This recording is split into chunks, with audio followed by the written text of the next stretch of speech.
Jadi Bu, sampai ada kalimat, tahu kan kenapa dia miskin? Nah, sampai tahu gitu jadinya. Akhirnya kita akan dapat jawaban Pak, kenapa orang miskin tambah miskin.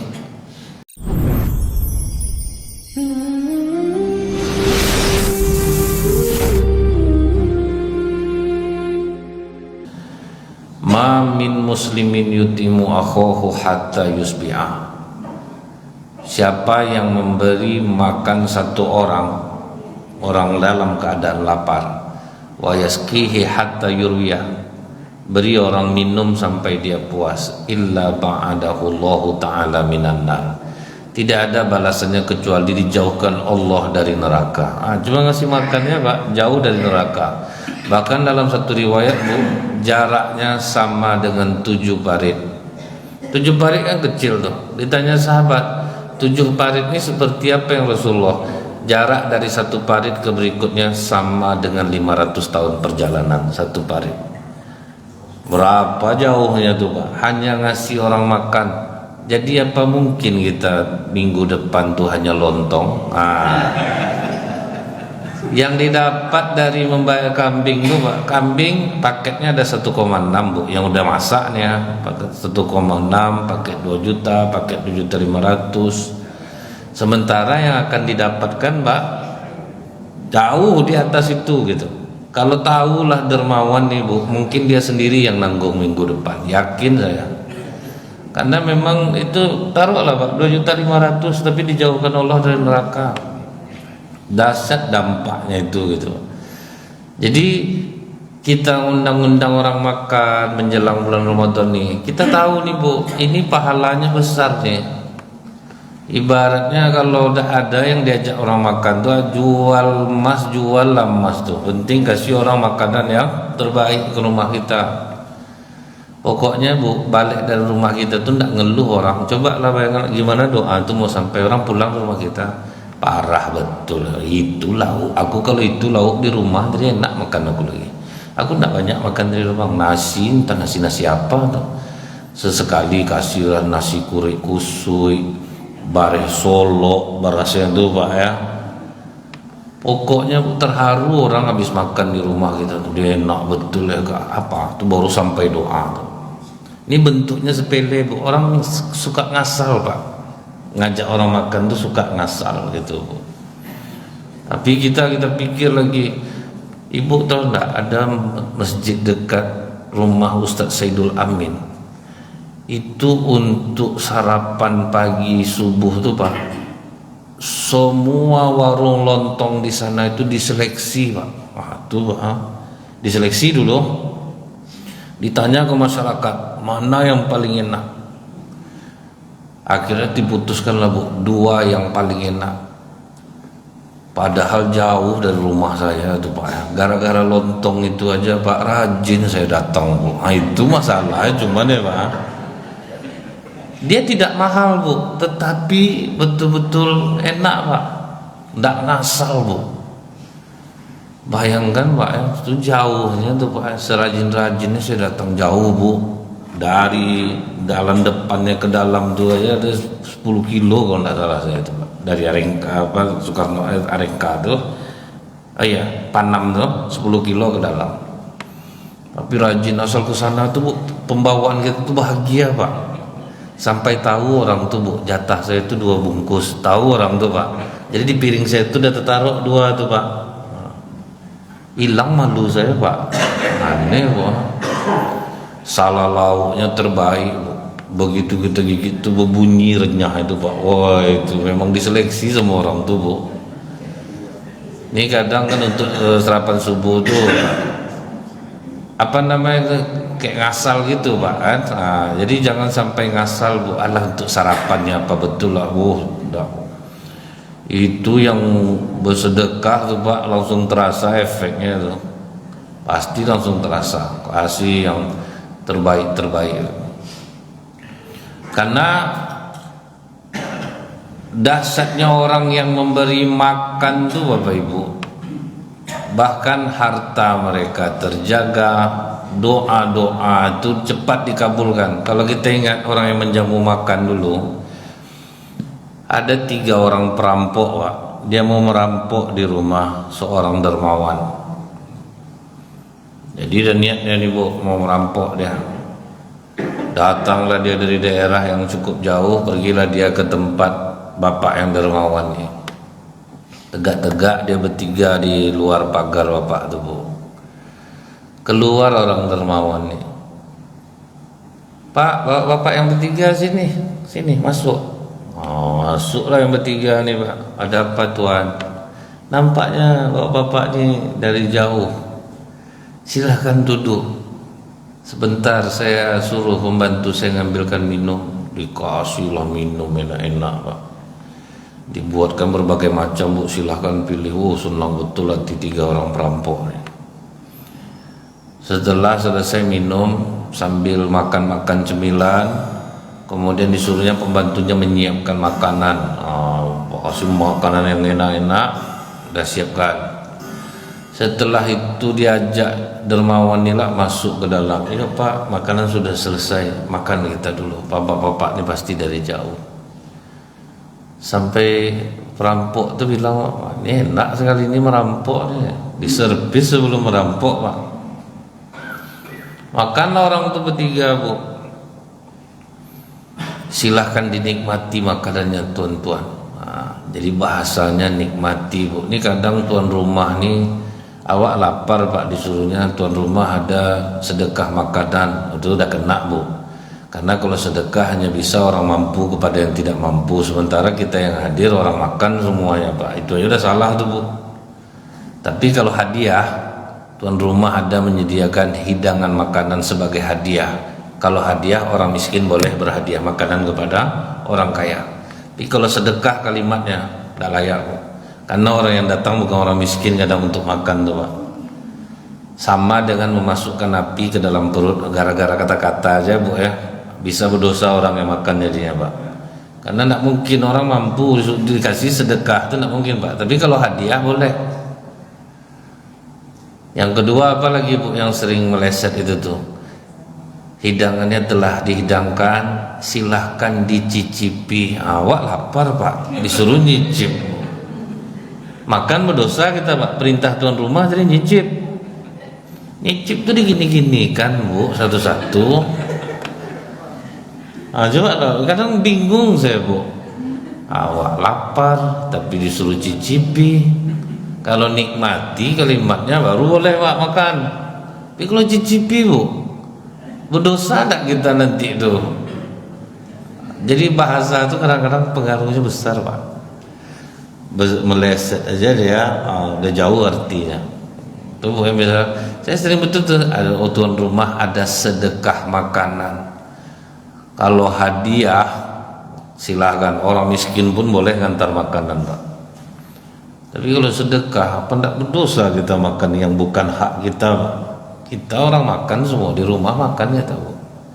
Nah disedekahkan orang pula, tapi kalau dihadiahkan orang tidak apa-apa. Tapi biasanya itu maksud orang hadiah, cuman dia tidak ngerti aja, kemudian dibahasakannya sedekah. Cuma kalau bapak ibu yang udah tahu, jangan lagi lah kalimatnya sedekah, jangan lagi lah kalimatnya mencicipi gitu. Suruh orang nikmati. Jadi boleh orang nambah pak. Kalau kita disuruh orang nyicip, tak tahunya kita makan kan mada kita nama itu pak. Udah disuruh nyicip makan dia pak. Disuruhnya lah perampok tuh bu, makan tuan, makan.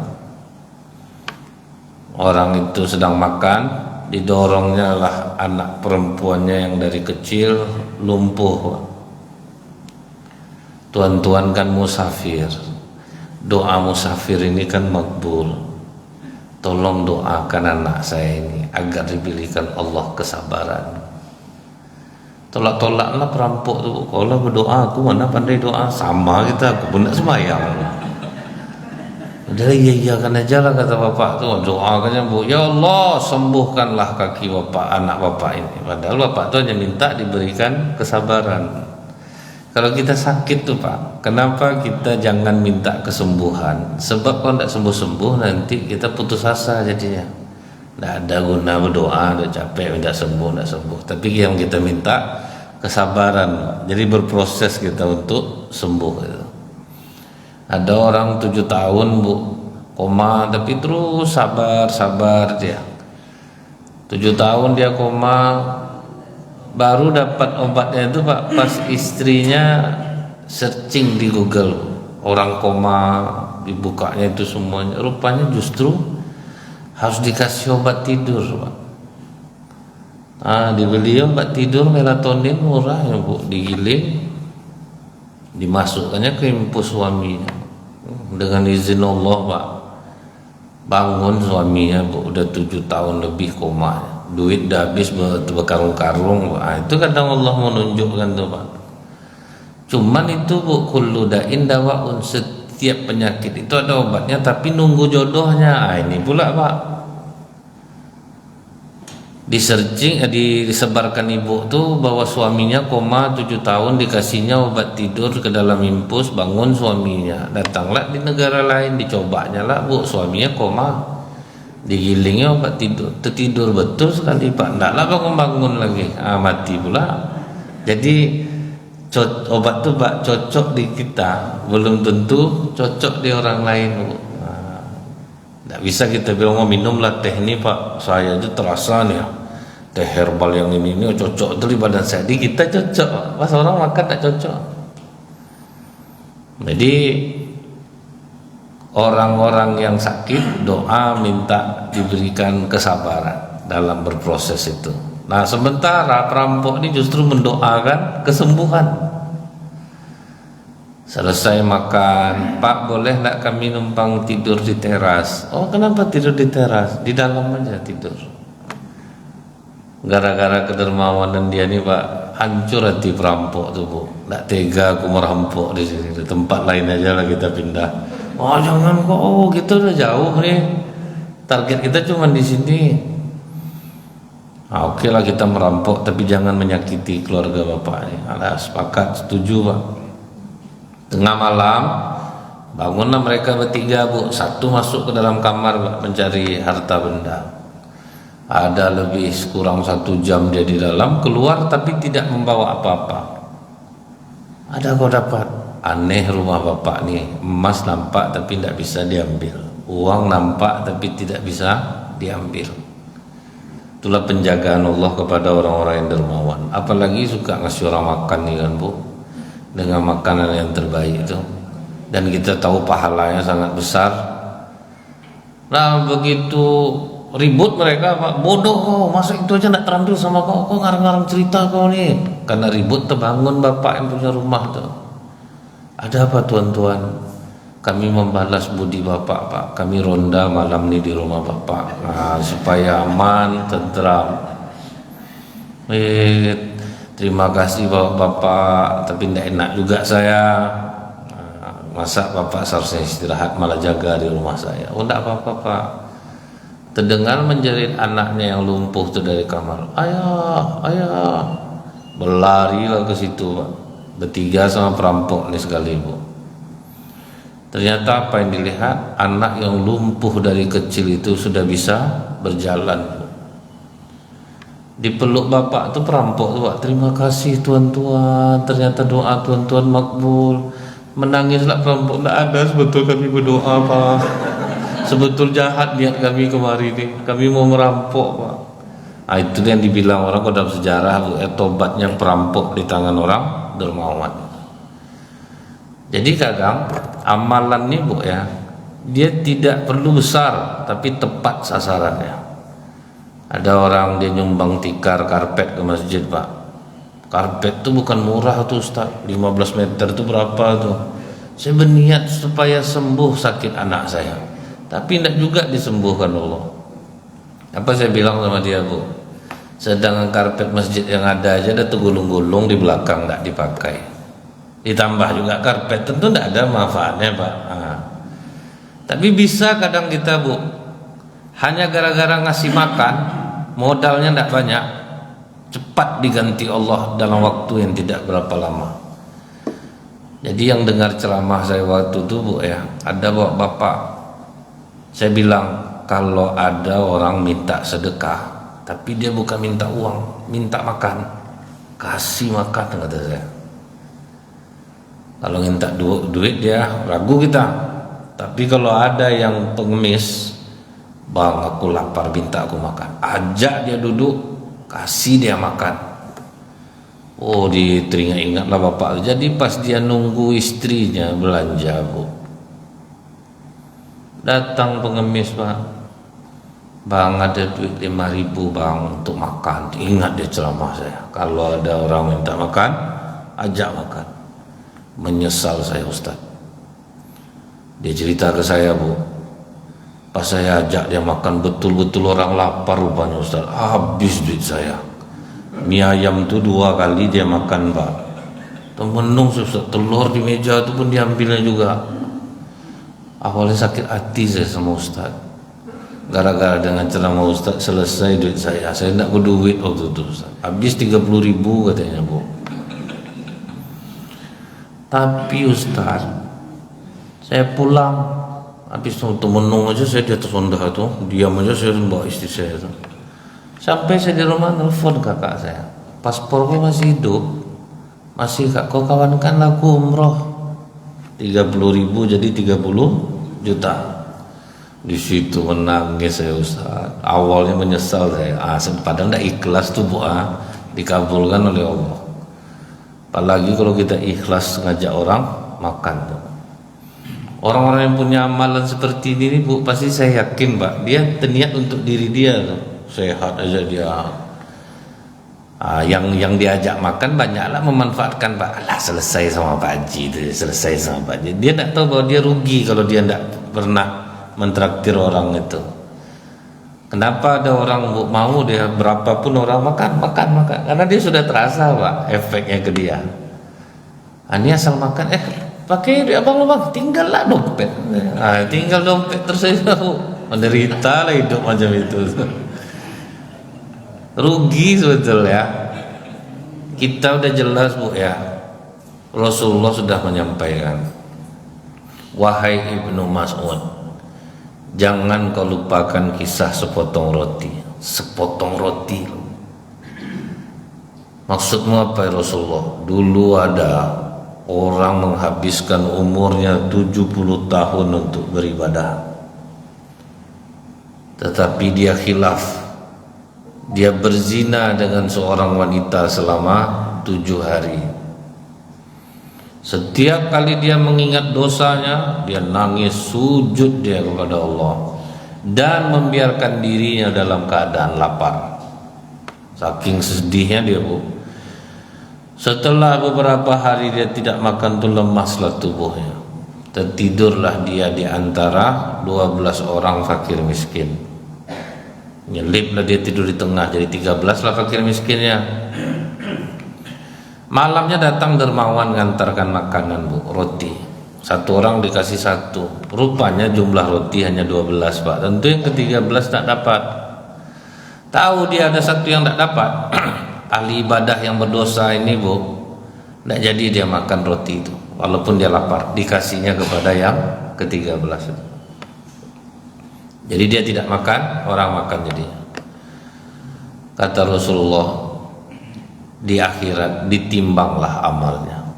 70 tahun beribadah dengan 7 hari berzina, ternyata lebih berat dosa zina yang 7 hari itu. Hangus amalannya yang 70 tahun. Tapi ketika dosa zinanya yang 7 hari ditimbang dengan sepotong roti yang dia sedekahkan itu, Pak, ternyata lebih berat roti itu dalam timbangan Allah daripada dosa zina yang 7 hari. Diampuni Allah dosanya. Cuman ini bukan berita gembira, ya Pak, ya. Janganlah Bapak salah paham. Nanti Bapak sampaikan ke orang, kena saya nanti, ya Pak. Lupa gitu, Bang. Berzina, Bang, 7 hari. Kasih orang makan. Gawat tuh, Pak. Jadi dari sini kita tahu, Bu, dahsyat enggak ngasih orang makan. Mau enggak kita mengistimewakan mulai dari sekarang, ngajak-ngajak orang makan. Saya, Bu, ya, sama istri saya pesankan, kalau menjamu orang makan, cari orang yang paling jago masaknya, yang udah mutafakun alaih lah, Pak. Orang itulah kalau dalam istilah hadis, Pak, udah sepakat orang kalau dia masak enak. Yang kedua, jangan lupa kambing. Saya bilang, Bu, sama istri, berapalah paket kambing? Mulai dari 1,6 udah dimasakkan. Mau paket yang berapa kita? yang kita dapatkan tuh tidak sebanding, kata saya. So, kayak saya dari awalnya suka menyuruh istri saya seperti itu, Bu. Terus terang istri saya pun merasakan kok keajaibannya.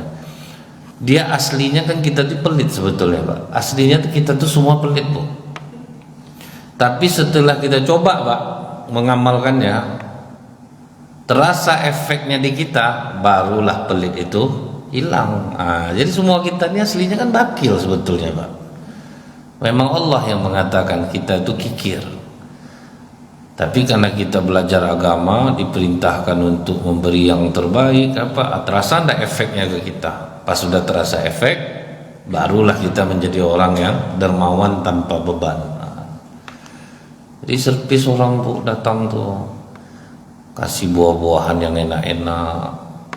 Ini janganlah kan ngasih lagi, Bu. Kadang yang punya masjid itu disalinnya lah balik, Pak. Apa nak tambah hancur hidupnya, Pak?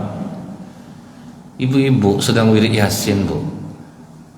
Baru kalimat innama amruhu itu kue itu udah habis disalin orang dalam tas, Pak. Jadi ibu yang mimpin ngaji itu sambil ngode innama amruhu idza arada syai'an.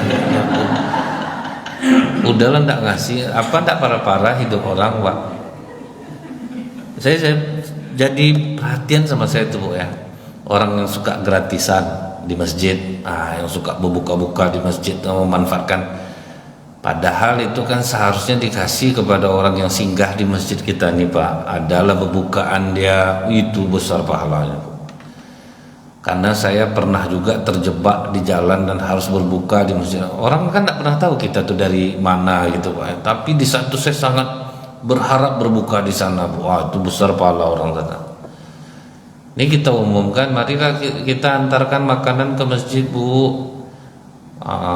Untuk orang-orang yang singgah di masjid kita. Rupa masyarakat sana yang datang dibawa anak 5 orang ke masjid berbuka, hemat dia, Pak. Disangkanya dia hemat sebulan tuh, Bu. Dia rugi. Dia rugi karena lebih baik memberi daripada menerima, Pak. Tahu Ibu enggak, ada orang kaya pengusaha menangis dia, Bu, waktu dia sakit datang kawan lamanya, Pak. Hidup kawan itu miskin, Pak. Ngasih dia duit 30.000, Bu. Terpukul dia, Pak. Padahal miskin kawannya dia. Jenguk dia sakit, Bu, dikasih 30.000 dalam amplop, Pak. Menangis pengusaha itu, Bu. Terharu dia sampai bilang, apa kau harus ngasih aku? Memangnya walaupun aku miskin tidak boleh aku ngasih? Sampai gitu, Bu. Dicari tahu pengusaha ini setelah dia sembuh, Pak, di mana rumah kawan aku nih. Rupa dapat kabar, Bu, untuk kontrakan aja bayar, dia bayar. Dan yang lebih mengharukan tuh cerita tetangganya, Bu. Itulah gaji dia satu hari. Ibaratnya hidup dia dikasihnya ke kawannya nih waktu kawannya ini sakit tuh, Pak. Dengar dia susah tuh dititipkan pengusaha inilah ke ustadz yang dekat tetangga rumahnya. Bayarkan sewa rumah dia, Pak. Kasih dia duit. Jangan tahu dari saya. Dia pasti tidak akan mau kalau tahu dari saya. Bilang aja ada dari hamba Allah ngasih. Dikasih, Bu. Uang sekitar 50 juta untuk dia selesaikan kontrakan rumah dia. Jadi kena itu tuh, Bu, ya. Jadi ternyata orang ini kadang, Bu, dia ini pemberi walaupun dia seorang yang miskin, Pak. Itulah orang yang bisa jadi orang kaya, Bu. Kalau kita jadi mental hamba, penerima aja gitu, Pak, ya.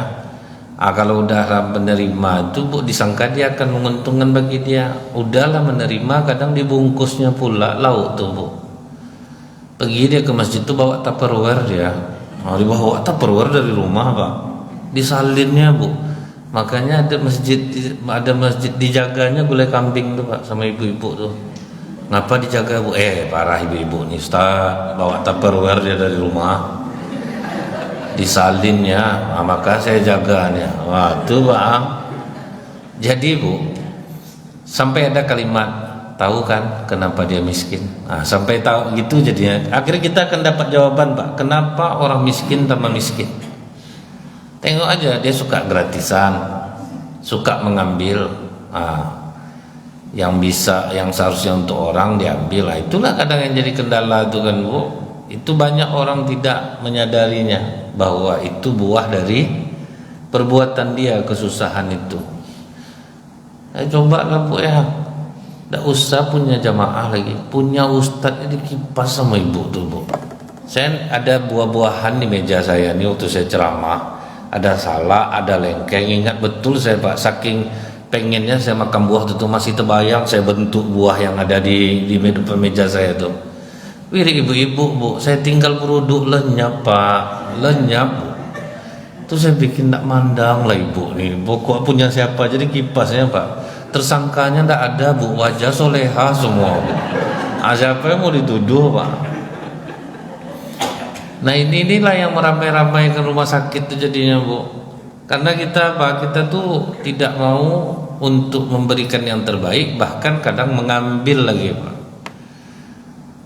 Jadi pernahlah ada istri sahabat yang komplain kepada Rasulullah. Ya Rasulullah, benci aku nengok suami aku nih. Ngapa? Suka betul ngajak orang makan ke rumah. Kadang terkejut-kejut aku. Aku belum siap-siap dibawa kawan ke rumah. Kesal aku nengok dia, tolonglah nasihati dia Rasulullah.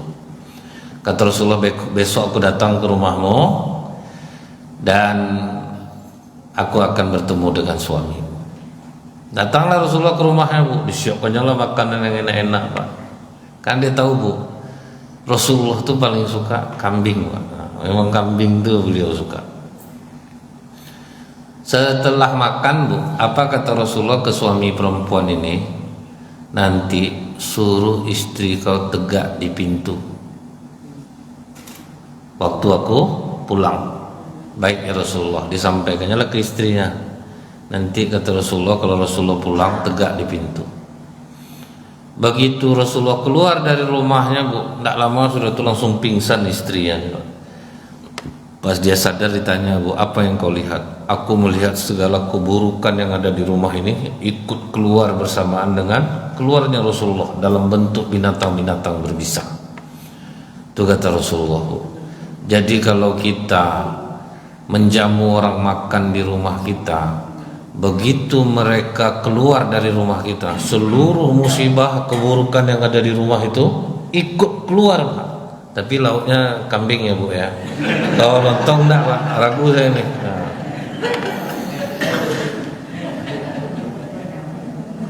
Yang enak-enak lah lauknya. Nah, itu Pak, keluar tamu, keluar semuanya Bu.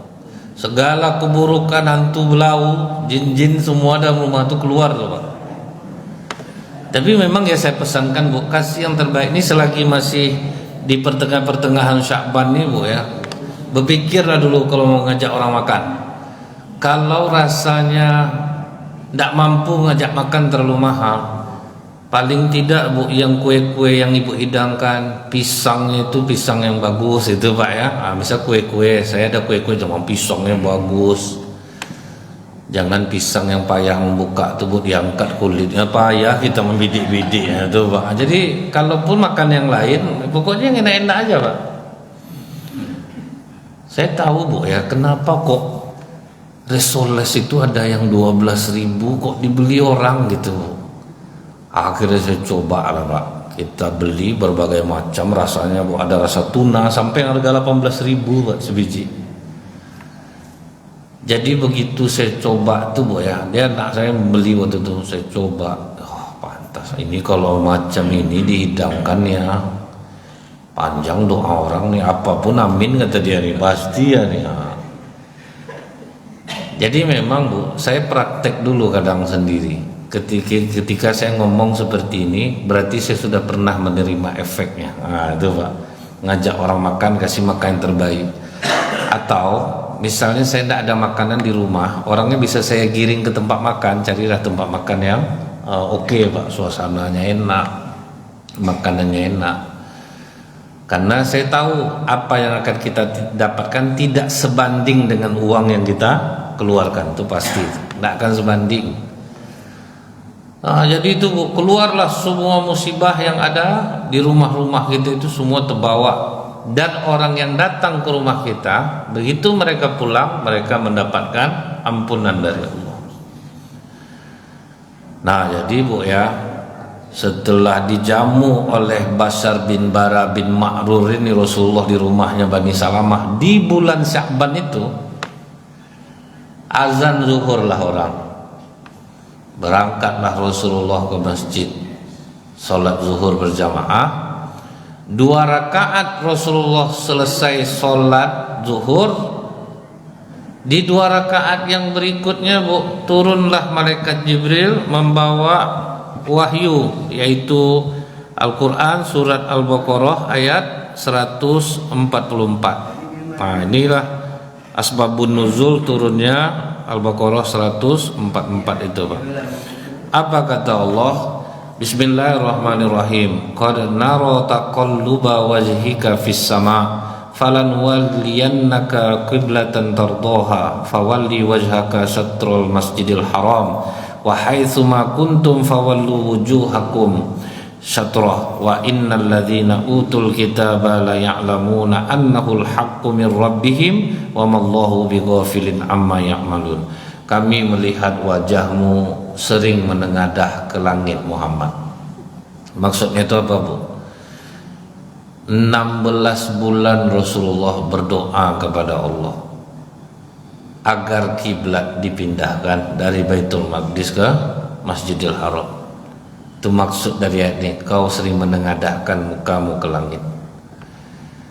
Sekarang palingkanlah wajahmu ke kiblat yang paling engkau sukai. Nah itulah sejarah pemindahan kiblat itu dari Baitul Maqdis ke Masjidil Haram di bulan Sya'ban. Jadi bulan Sya'ban ini ngeri keutamaannya Pak. Pindahnya kiblat itu di bulan Sya'ban ini lah Bu. Dan dari sini kita tahu ya, Rasulullah berdoa untuk pindah kiblat aja 16 bulan baru dikabulkan oleh Allah. Apalagi lah doa kita Bu. Sabar aja lah kita Pak. Nah, Allah itu Bu mengabulkan doa pada saat dan waktu yang tepat. Jadi doa-doa kita itu Bu yang dikabulkan Allah yang terbaik untuk kita. Makanya kadang kita doa minta A dikasih Allah Z Pak. Kita sangka Allah nak ngabulkan doa kita Bu. Padahal Allah tahu ini tidak bagus untuk kamu. Tamsil kasih sayang Allah sama dengan kasih sayang orang tua kepada anak. Atuk nenek punya cucu umur kelas 5 SD. Padahal atuk neneknya kaya nih Pak. Minta onda lah cucunya tuh. Tuh belikan onda tuh. Bapak mampu membelikan Pak, tapi tidak mungkin Bapak kasih karena dia kelas 5 SD. Itulah Allah tamsilnya Bu. Apalagi Allah lebih sempurna daripada itu.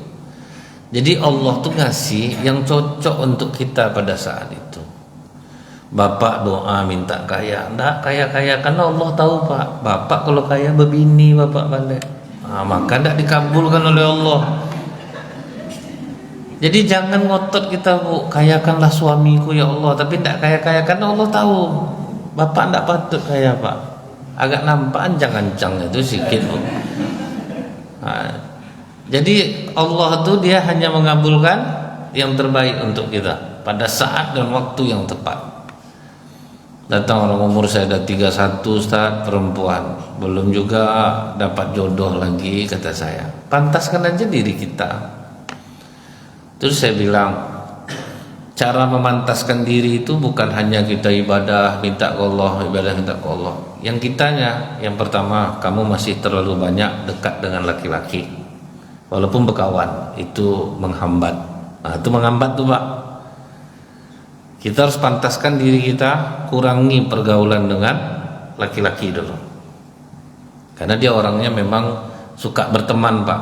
Nah, dengan begitu, kalau kamu terlalu banyak dekat dengan kawan laki-laki, itu nanti akan memperburuk keadaan kamu kalau berumah tangga. Nah, pasti suaminya tidak mau istrinya seperti itu. Jadi pantaskan diri kita dulu. Mana yang bisa kita ubah-ubah dulu. Kurangi dekat dengan laki-laki, kurangi teleponan dengan laki-laki. Walaupun berkawan, tapi itu sesuatu yang untuk kita persiapkan sebagai pemantas diri. Jadi kita itu Bu, doa kita itu bisa juga cepat terkabul kalau diiringi dengan amalan-amalan yang membuat doa itu bisa terkabul Pak. Kalau tidak dibuatlah amalannya Bu, tambah lambat ya jadinya. Jadi sebetulnya ada doa yang bisa cepat dikabulkan Pak, tapi meraihnya dengan amalan juga. Nah, disambut dia dengan memantaskan diri kita, menyiapkan diri kita. Misal kita minta kaya nih Pak, tapi kita udah pantaskan diri kita, udah ndak ada kepikiran lagi kalau aku kaya aku bangun rumah. Itu ndak apa Pak, itu namanya memantaskan diri Pak. Aku kalau kaya besok tetangga aku nih harus aku bantu nih. Tapi udah sampai dia ke tingkat memang betul-betul ingin Pak.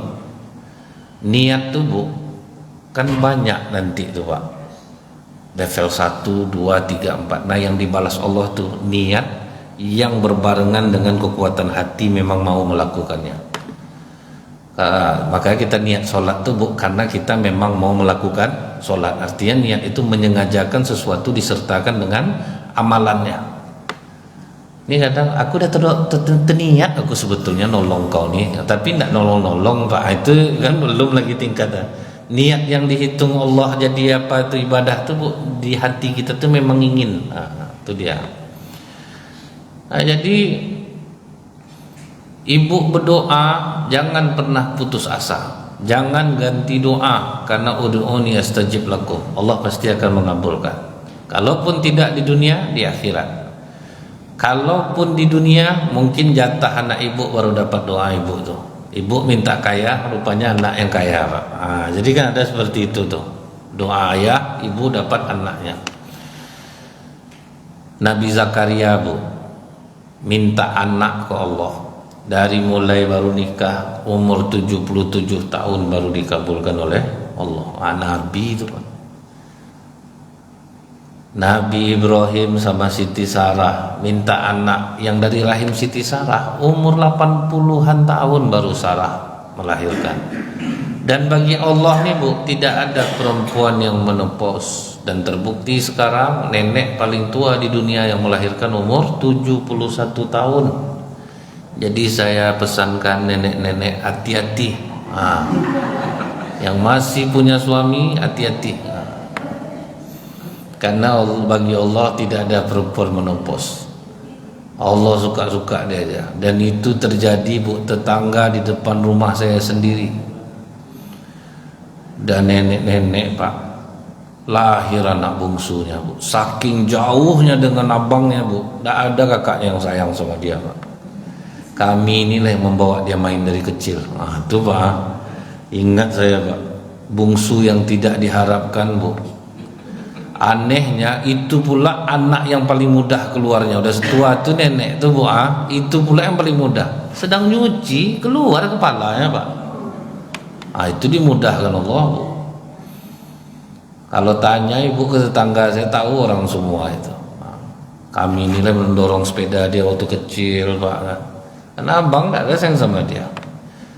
Bayangkan ibu keponakannya aja sebaya saya.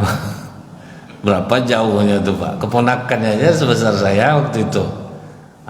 Dia baru lahir Pak, di umur yang dibilang orang menopause loh Bu, nenek tuh. Dan ibu tahu nenek itu sampai hari ini masih hidup, hampir 100 umurnya Pak. Dan anak itu sekarang udah nikah dia Bu. Jadi sama saya ini paling teringat dia Bu. Kalau sama saya anak itu paling teringat dia Pak. Karena dia dari kecil tuh memang hampir boleh dibilang untuk pengasuhannya waktu kecil tuh 80% tuh di saya gitu. Untuk ngajak dia main, untuk apa, karena abang ada mau ngajak dia main. Kakaknya udah tua Pak. Jadi memang apa namanya nih Bu ya, ternyata betul Bu. Dan itu terjadi itu di Pekanbaru loh Pak. Kecuali di luar negeri oke lah kita dapat berita ini tetangga saya sendiri dan nenek. Jadi hati-hati ya Nek.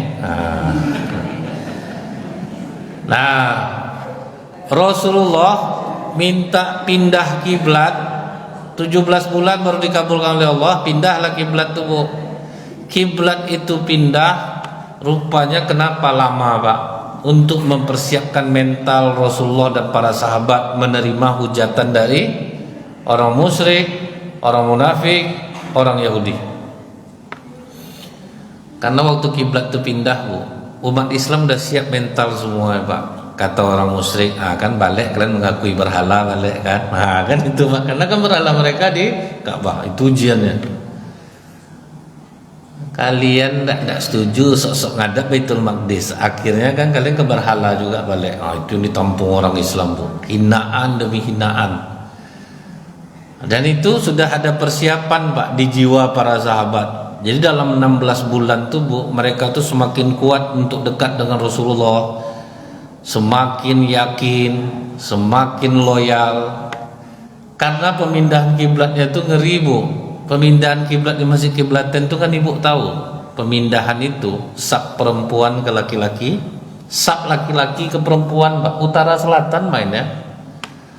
Tapi semua sahabat patuh, tidak ada yang komplain satupun. Kita aja di Pekanbaru bu, geser aja kiblat agak ke sini, berkelahi pak. Dia itu ujiannya pak. Kan ada bu masjid yang macam masjid Jalan Paus, akhirnya tidak di sini lagi tempat imamnya, di sini jadinya. Karena ditera ulang, berkelahi masyarakat itu geser gini aja pak. Terbayang tak ibu Masjid Kiblaten itu pak, sab perempuan pindah ke laki-laki malah lagi bu. Tidak ada yang komplain. Itulah iman para sahabat tuh pak. Kalau kita pindah masjid bu, pindah masjid langsung tuh pak. Gara-gara perkara geser gini itu aja. Jadi itulah mental para sahabat tuh bu ya. Mereka itu sami'na wa ata'na pak. Pokok dengar taat. Tidak ada komplain kalau Rasulullah ngomong. Sebabnya apa bu? Sebab Rasulullah tidak pernah sekalipun berbohong. Itu yang membuat orang kuat ke Rasulullah tuh bu. Tidak pernah sekali aja berbohong. Sementara kita nih pak, sebaik apapun pasti pernah berbohong. Paling tidak membohongi cucu ibu kadang kan bu, cucu ibu menangis, dia diam, nanti nenek beli, diam, dah diam cucunya pak, tidak jadi dibelikan ya pak. Itu yang sepele aja tuh pak. Kita nih bu, sebaik apapun pasti pernah berbohong. Nah sementara bu, bohong itu menjauhkan dari rahmat Allah pak, walaupun yang tidak bersiko terhadap orang lain kebohongan kita itu. Misalnya nih pak, kami ustadz nih sebetulnya tidak datang karena hal lain, nanti dialasankannya lah karena sebetulnya ada duit yang lebih besar yang dicarinya gitu bu ya. Maaf pak, saya tidak bisa datang, kan tidak merugikan sebetulnya itu pak ya.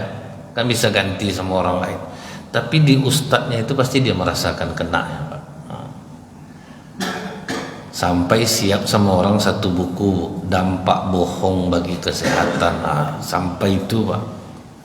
Karena memang susah bu, berbohong itu memang menyelamatkan tetapi tidak menenangkan pak, karena hati kita ini kan baik bu. Jadi setiap yang tidak itu masuk sebetulnya dia berlawan sama dia pak. Dan itulah yang menyebabkan banyak orang kena sekarang penyakit psikosomatik namanya bu. Psikosomatik itu jiwa yang sakit akhirnya kena ke fisik pak. Itu yang saya katakan dokter Emoto, orang marah 5 menit kesehatan turun 6 jam. Itu kena nanti itu pak. Orang yang pendendam imunitas tubuhnya mati, tidak ada kekuatannya nahan penyakit lagi. Orang yang pencemas ginjal kena. Orang yang suka khawatir kena saraf punggung. Orang yang terlalu bahagia kena saraf jantung. Makanya pelawak itu banyak kena jantung. Jadi jangan dibilang orang pemarah yang kena jantung pak. Orang terlalu bahagia jantung. Ibu pernah ingat dulu orang nonton TV, nonton bola, begitu Gonzales menggolkan, gol, mati di tempat pak, langsung mati. Jadi itu bu ya, itu penyakit psikosomatik. Kita bohong takut ketahuan nanti sampai tidak tidur malam, kena lah penyakit susah tidur. Kalau udah kena tidak kurang tidur, kena lah penyakit lain. Jadi semua itu bu, betul dokter itu asal memeriksa kita. Ibu jangan banyak pikiran. Karena tahu pak sekarang ini banyak penyakit psikosomatik bu. Tapi kalau orang gila sehat badannya pak. Orang gila itu bu ya, makan tak apa-apa padahal tuh pak kolesterol normal bu, asam urat bagus. Sampai saya tanya, mau dokter ngapa orang gila nih sehat? Dia ndak itu yang dipikirkannya Ustaz. Yang pertama dia ndak pernah menggibah orang katanya, dia sibuk dengan urusan dia sendiri pak. Orang gila tuh Bu, dia sibuk dengan urusannya sendiri. Perhatikan bapak masuk rumah sakit jiwa, dia sendiri aja tuh Bu, ketawa sendiri, ngomong dia sendiri. Jadi dia tidak merugikan orang, jadi jiwa sehat. Jadi saya pikir, jadi kalau kita sikap kita macam orang gila ini bagus tuh, bagus Ustaz. Kita ambil aja gaya orang gila ini Ustaz ya, dia sibuk dengan urusannya sendiri. Dia tidak pernah memikirkan apapun. Jadi ada kadang kita ini harus jadi orang gila Bu. Ini Pak ya, duduk kita sama kawan Bu, disuruhnya kita berpikir, disuruhnya kita cobalah bayangkan sama kakak. Kita disuruh membayangkan orang Pak. Anda terpikir sama kakak tuh, apa ndak stres kita dibuat balik, kita duduk dia kena jiwa kita jadinya. Jadi mudah-mudahan ini bisa jadi masukan. Jadi minggu depan jadi Bu ya, kambing ya, di sini Bapak. Kasih yang terbaik, risolesnya yang mahal Bu, tahu isinya yang lunak, jangan sampai keluar gigi palsu orang menggigitnya. Subhanakallahumma bihamdika, asyhadu an la ilaha illa anta, astaghfiruka wa atubu ilaik. Mohon maaf lahir dan batin. Assalamualaikum warahmatullahi wabarakatuh.